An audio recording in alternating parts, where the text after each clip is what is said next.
Hi, I'm Aditi Gupta from Exchange for Media, and this is Tech Talk, where we explore the intersection of advertising and technology. Joining me today is Kartik Mehta, who's the head of Asia for Channel Factory. Welcome, Kartik. And without wasting any time, let's dive straight into the ever-evolving world of YouTube advertising. Wonderful. First question. Thank you, Aditi. First of all, thank you for having me on the show. It's great to be here. Thank you so much. My first question to you is, how are YouTube's evolving advertising formats like streaming ads or in-feed ads and shorts ads helping brands target specific segments of audiences for more effectively, and especially if you look at this year? So if you look at the overall ecosystem on video advertising, there is no platform that remotely comes closer to the reach that YouTube has to offer in India. Imagine like 450 plus million users. It's roughly about 40% of the adult population in India is on YouTube. With that being said, we all know, whether it's Gen Zs, lesser of millennials, but if you look at the Gen Z audiences, shorter attention span, very short attention span, everything is snackable media for them. And hence, you've got over 1 trillion views coming on YouTube Shorts as we speak, and it's growing. And that's the way, YouTube as an ecosystem has evolved. Whether it's long form content, whether it's originals being hosted on YouTube, or whether it's short form content that's available on YouTube Shorts. So each one fulfilling a different need for different audiences. So whether it's Gen Z, where you want quick content, where you want people to get your message right up in like about 60 seconds or so, that's where YouTube Shorts, which gives you great reach. And at the same time gets your message across. But then you've got long form content which is being there. You even have originals which are being hosted on YouTube and so on and so forth. So each of these formats address a certain need, for a marketer, for a brand, and also for different audiences. So that's how I would say that's how each of these formats have a different role to play within the YouTube ecosystem. Wonderful. And it's the world of AI, of course. How is AI-driven personalization in YouTube advertising improving ad targeting and performances? And also, what impact does it have on creating more relevant and engaging experiences for viewers? Brilliant question. I think I'll take the second part of the question first on how do you make advertising more relevant for audiences on YouTube. That's where the entire technology piece comes in. Millions and millions of channels and videos are getting uploaded on YouTube every single day as we speak, right? So much of UGC content being generated. So how do brands and marketers ensure that the ads are reaching to the right audience? More than the right audience, the right mindset. So if I am, watching a lot of, handset videos, there's a great launch of a handset that got launched yesterday. I want to know more about the AI features in that handset. So whilst I am watching that kind of content or consuming that kind of content, how can ads be more relatable to what I'm watching? That's where technology and AI comes in, because you're looking at audiences consuming millions of videos in a day. And how does AI come in to personalize the kind of messaging that that's closer to the content that a user is watching? And I would say that's where technology partners like Channel Factory come into the play on how we build technology and AI stacks to ensure that the personalization is more relatable to the audiences. Like for instance, millions of videos on YouTube, right? Not each video has the same level of impact on audiences. And in our language, I call it, say, sentiment analysis. Each video would have a certain sentiment analysis score. Some would score higher than the others. How do we ensure using AI that videos or channels which are more positive in their sentiment are reaching out to you? Your audiences are more watching those kind of videos. So that's where this entire piece of AI and technology comes into play on YouTube. Great. And coming to the brand safety, how does brand safety and contextual targeting on YouTube help in improve ad performance and ensure that ads appear in the right environments? Great question. So for us, we've been, we've we've been YouTube measurement program partner for the last for the last few years now. And the entire ethos on what Channel Factory does is to ensure that brand safety is table stakes. That's not compromised, because you cannot reach out to a viewer or a consumer when the content or the environment is not safe for him. Yeah. So that's table stakes. That's something which is given. You can't do anything without keeping brand safety in mind. But at the same time, because there's so much of UGC content being uploaded and generated, on that, it's definitely, if you look at it, it's definitely impossible for human eyes to look at everything. Yeah, on the back end, it's not going to be possible. So that's why AI efficiency is coming in to ensure that you're looking through everything that's being uploaded on YouTube and ensuring that is brand safety at a hygiene level. And then on top of that, that's how I call suitability. Suitability is, brand safety 2.0 is what suitability is all about.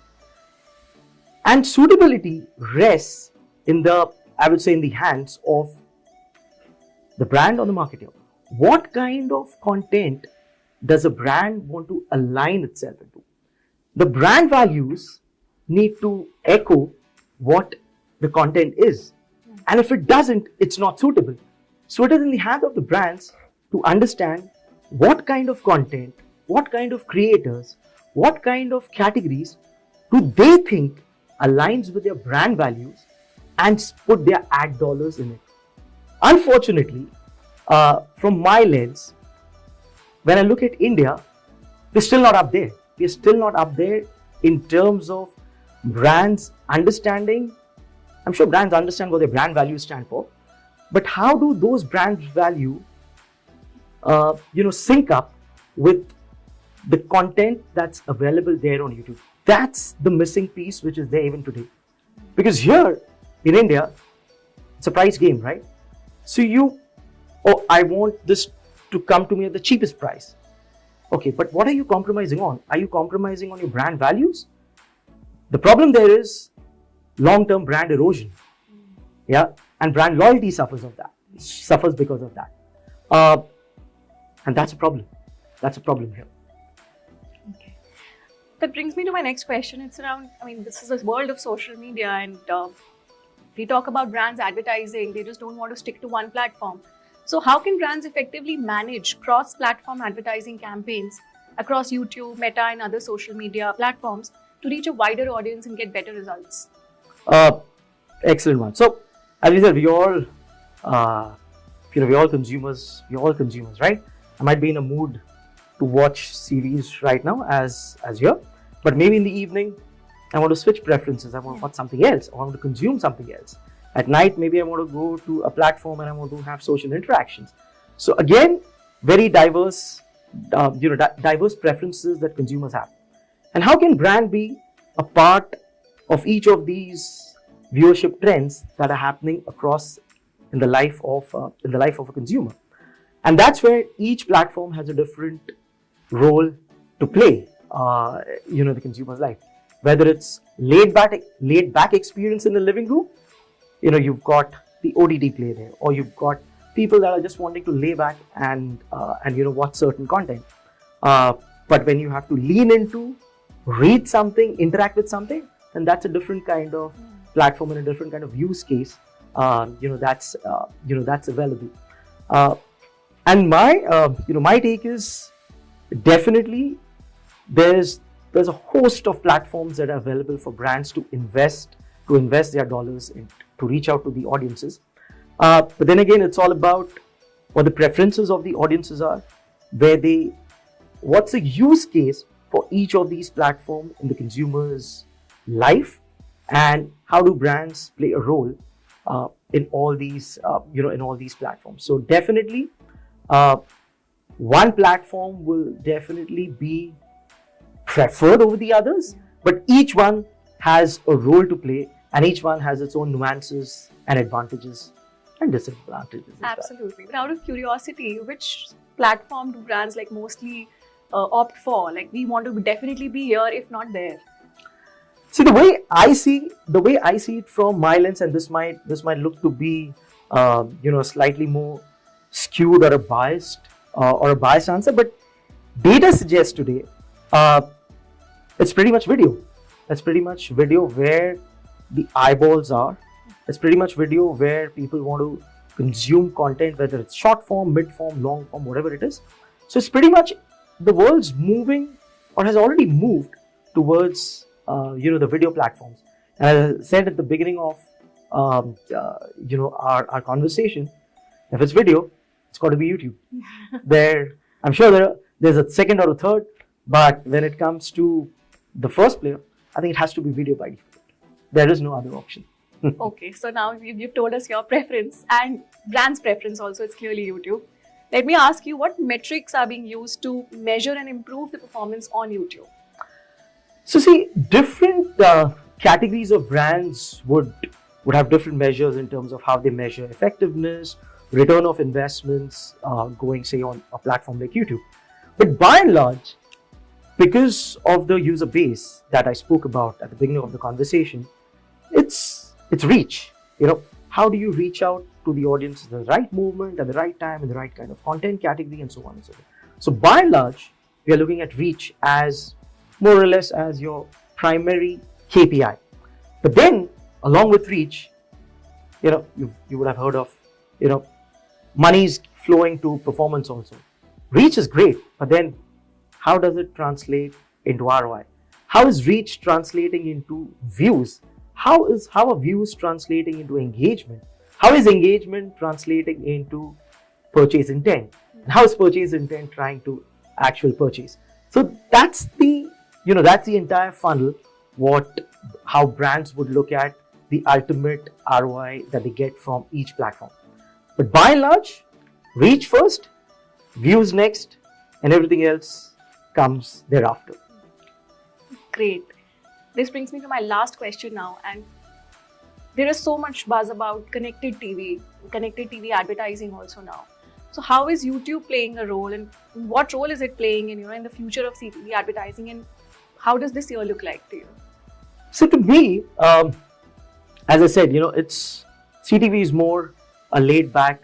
You're laid back. You want to watch content at your own. You want to watch content at your own pace.